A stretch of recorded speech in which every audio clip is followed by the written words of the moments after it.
bonjour à tous. Vous les connaissez tous et pourtant, ce soir, vous allez les redécouvrir. Vous les avez vus chanter ou dévoiler leurs plus grands secrets. Certains d'entre eux ont même cherché l'amour devant la caméra avec plus ou moins de succès. J'en connais une ici qui connaît bien le dossier. Bon, ok, sans commentaire. Ils sont devenus des héros du... Aujourd'hui... C'est parti. Oui! Et aujourd'hui, vous allez retrouver Greg Basso, le mythique faux millionnaire. En 2004, il est le héros de l'émission Greg le millionnaire, une télé-réalité dans laquelle il doit faire croire à des dizaines de prétendantes qu'il est riche et célèbre.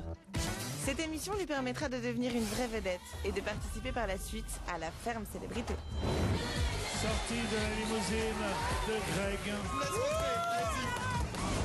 Entre voyages et rencontres inédites, Grégory trouvera un véritable ami en Afrique. Je veux dire, franchement, je suis plus heureux. Si. Mais aussi un projet personnel, le rêve de toute une vie. Je suis super content et je suis fier qu'on monte un projet pareil. C'est un peu grâce à, et même beaucoup grâce à cette notoriété. Vous retrouverez également Daniela de Secret Story 3. En 2009, elle marque Secret Story, l'émission où chaque candidat doit cacher son secret. Mais c'est son histoire aux côtés de Jonathan qui va passionner la France entière. C'était vraiment horrible. Aujourd'hui, et pour la première fois, elle revient sur l'histoire qui a bouleversé sa vie, avant de découvrir des images inédites. Daniela, j'ai une petite surprise pour vous. Encore? Vous découvrirez enfin sa nouvelle vie et vous verrez comment Daniela sait jouer des apparences. Carrément une opportunité. Vrais artistes dévoilent devant les caméras. Il y a une carapace qui est grosse comme ça.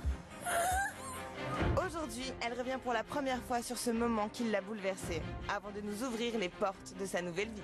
Aujourd'hui, dans ma vie, je suis très heureuse. J'ai la chance de la partager avec quelqu'un de formidable. Enfin, vous retrouverez un entretien exclusif avec une grande actrice de la télé-réalité en France. Depuis des années, Angela Laurente a lancé dans l'ombre les plus grandes émissions de télé-réalité. Entre souvenirs et émotions, elle nous de doux. L'invité que nous allons recevoir à présent espérait percer dans la musique, mais c'est en devenant le faux millionnaire à la recherche du grand amour qu'il est devenu célèbre. Un faux millionnaire, un vrai faux maçon, mais un vrai beau gosse. Et c'est en Afrique au contact des animaux et d'un célèbre drôle de zèbre nommé Michael Vendetta qu'il a laissé exploser son caractère bien trempé. Il a prouvé qu'on pouvait être dur de partout et avoir un cœur tendre. On accueille Greg Basso. Bonjour Greg. Bonsoir. Ça va? Ça va? Bienvenue sur le plateau de télé-réalité Leur Nouvelle Vie. Ouais, ça commence bien.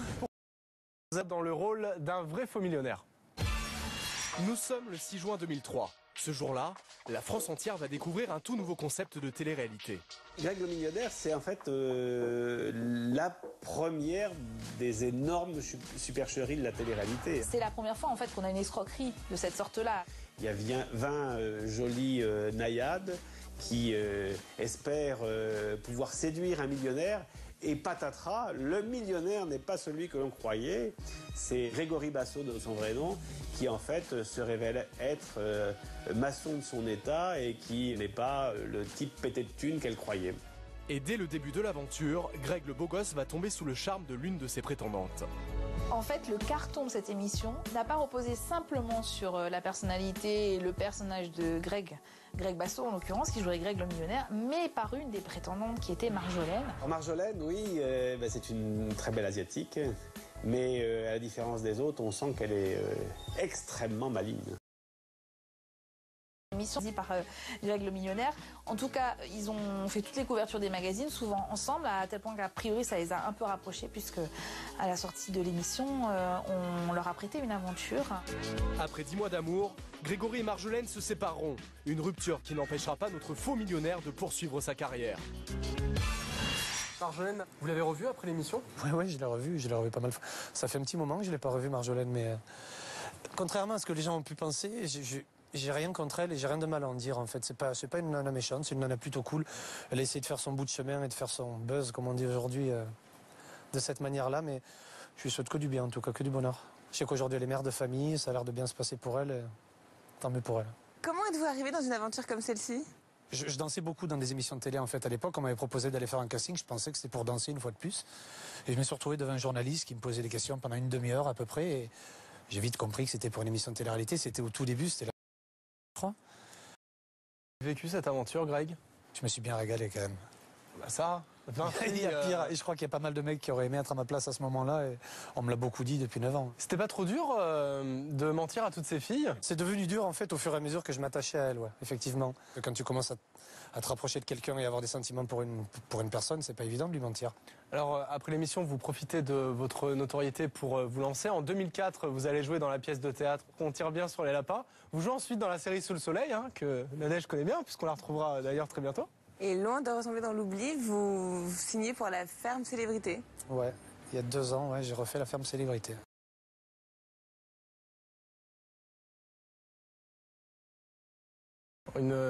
Soria Bonali, Francky Vincent ou encore Claudette Dion. Ces stars vont alors se transformer en véritables fermiers et s'occuper de nombreux travaux au sein de la ferme. Un seul objectif, être les meilleurs fermiers afin de remporter les 150 000 € promis aux vainqueurs et à l'association qu'ils défendent. Je les ai pas vues ces images, moi, putain. Sortie de la limousine de Greg. Bienvenue à Soudiala, je vous laisse rentrer, allez-y. Bonsoir.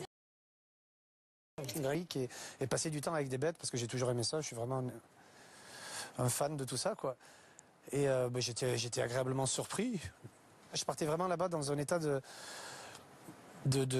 bienveillance et de bonne volonté, quoi. Je voulais vraiment y mettre du mien. Ouais. Avanti, chérie. Oh oui, oh, tu avais faim.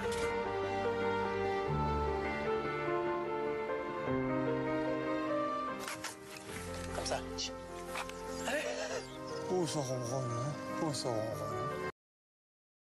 Je vais tôt les matins et pour aller m'occuper des animaux tous les jours. C'est quoi votre meilleur souvenir dans la ferme célébrité? C'est quand je me suis échappé, que je suis parti à Cape Town, que j'ai gagné cette compétition, que je suis parti 2 jours à Cape Town, ça m'a fait un bien. Nager avec les requins, aller visiter la prison de Mandela, tout ça, c'était assez fort en émotion. J'ai vécu un moment fort et très émouvant encore. Tout by tout, hein. Ça fait 4 mètres carrés. Cape Town, c'était quand même extraordinaire. En Afrique, on voit que... J'ai qu'une envie d'en parler, j'en parlerai pas. J'ai zappé cette période de ma vie, c'était il y a 2 ans, il m'intéresse pas, je n'en parlerai pas. C'est tout ce que j'ai à en dire. En tout cas, Greg, nous à l'époque, nous avions vu ça. Michael, qu'est-ce qui va être le plus difficile dans la ferme? Bah le plus difficile, ça va être de rester beau gosse. Moi, je suis Greg Basso. Il est où le soleil? T'es un tocard, mais tu sais que t'es un tocard. Qu'est-ce que vous prenez là? La marque tout seul, toi? T'aurais aimé le faire? C'est mort. Va vider la marque tout seul. Allez, cassos, les has-beens, allez, cassez-vous, vous êtes des blaireaux.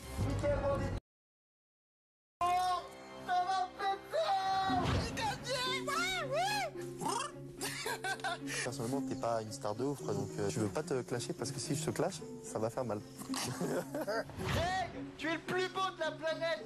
Salut le lamp. Ça va le bouffon? Ouais, et toi? Je ne souhaite plus parler de Michael. Voilà, c'est résumé comme ça. Ok, on n'en dira pas plus alors. Rien du tout, aucun intérêt. Aujourd'hui, vous n'avez pas du tout envie de... Aucun intérêt. Voilà, de reparler de lui Aucun intérêt. Cette personne n'existe même plus à mes yeux, aucun intérêt. Qu'est-ce que vous avez trouvé le plus difficile? Vivre une télé-réalité avec des anonymes ou avec des célébrités? C'était beaucoup plus dur d'être à la ferme au niveau relations humaines, en tout cas. J'étais beaucoup mieux quand j'étais avec les animaux. Et d'ailleurs, quand j'étais pas bien, je me cassais, je me mettais avec mes 2 guépards ou avec la girafe. Et je bougeais plus, et là, j'étais bien. Ouais. Bon alors, avec Michael, ça ne s'est pas très bien passé. Heureusement que vous avez pu compter sur un allié de taille, une célébrité qui vous a accompagné tout au long de l'aventure, David Charvet. On essaie de travailler ensemble. Et je pense que ça fonctionne.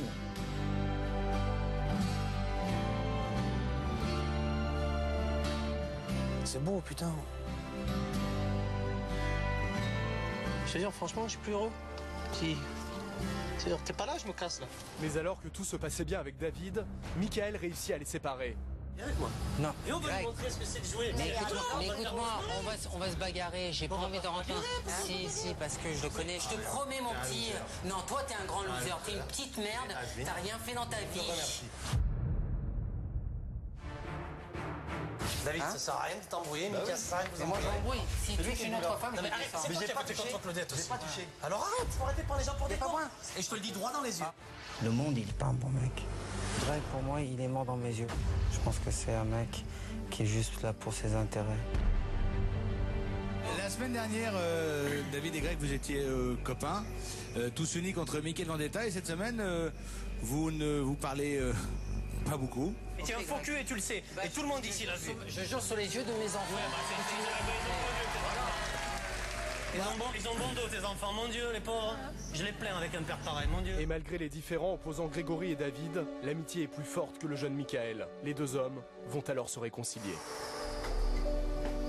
Maman, qu'est-ce que j'ai fait? Et j'aurais dû me taire.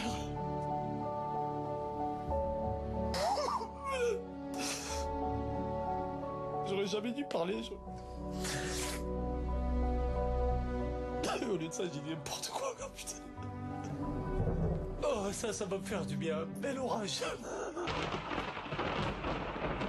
J'ai peut-être été maladroit l'autre jour quand on s'est engueulé, que j'ai dit mon truc à moi aussi. Après, j'avais les boules, j'étais super vexé que tu me parles plus. Tout le monde fait des fautes. Jean fait des fautes, tu fais des fautes, Mickaël fait des fautes, tout le monde fait des fautes. Je suis allé m'excuser parce que j'ai été odieux. Et je l'adore en plus, ça me fout les boules. Je crois que j'étais plus vexé qu'autre chose. Est-ce que cette dispute a laissé des traces dans votre complicité, votre amitié, ou vous pensez que vous êtes totalement pardonné? Non, parce que... Ouais, j'en ai pleuré à ce moment-là parce que j'étais vraiment ému et puis il y avait une sacrée pression sur le tournage, c'était vraiment dur ce qu'on vivait et je m'attendais à un truc vraiment cool, bon enfant, avec un bon esprit et vraiment pour une association et pour les animaux où on allait découvrir des trucs de folie et je me suis retrouvé dans un endroit de rêve parce que bon, les cafards, on s'en fout des cafards, l'endroit était top, j'étais au paradis mais avec le quoi.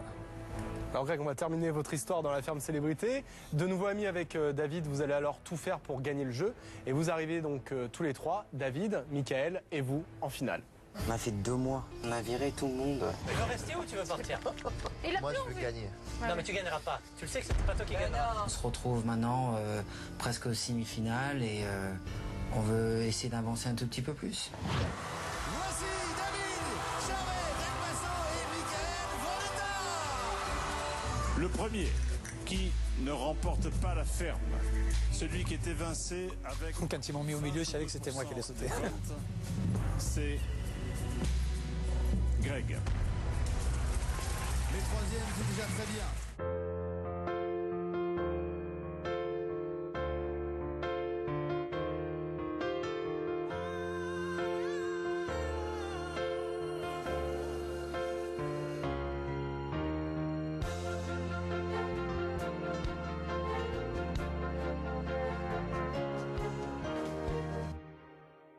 J'aimerais bien les avoir quand même, ces images. Ouais. Tu vois, je dis ça, mais j'ai quand même une espèce de nostalgie quand je le vois et ça me fait quelque chose. Ouais.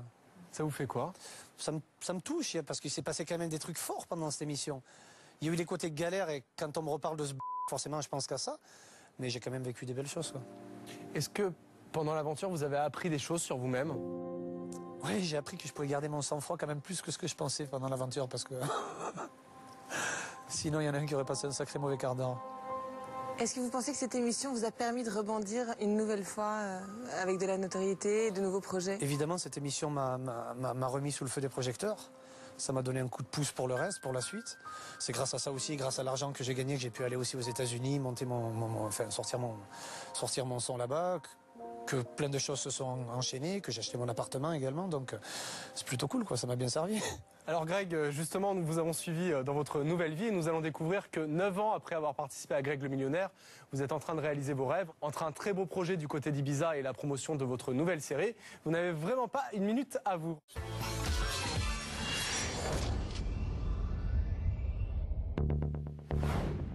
Et c'est à Toulouse que nous retrouvons Greg Basso dans sa nouvelle vie.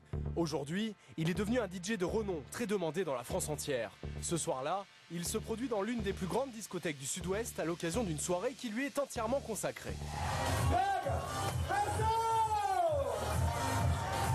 Pour ceux qui ne connaissent pas, Greg le Millionnaire!